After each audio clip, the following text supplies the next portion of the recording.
I think anybody who's looking at Indian foreign policy today needs to look at Indian domestic policy. They need to look at it because it's the changes that are underway today in India which would define our capabilities and, frankly, our attitudes for the coming decades.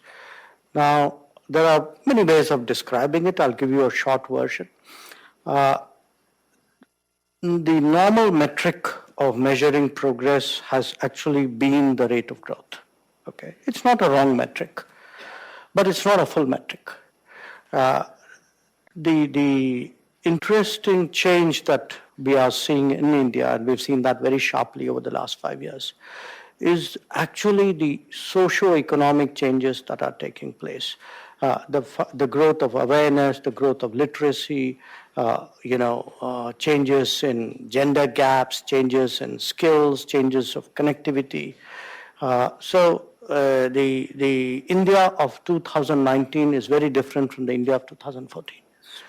And part of the reason why in the elections, the ruling party led by the Prime Minister got not just a mandate, but actually got a substantially higher segment of votes. I mean, the numbers spoke a lot for what the population felt, was that the Prime Minister is still very much the symbol of credible change in the country.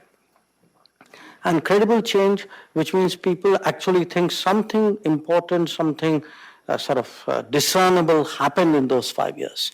And therefore, they continue to trust in that, trust in him as an agent of change in India.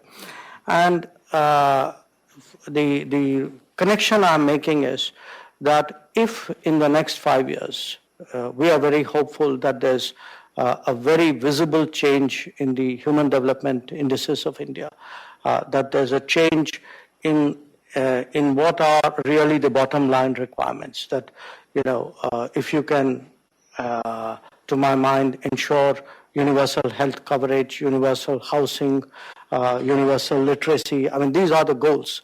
And poverty elimination rather than alleviation.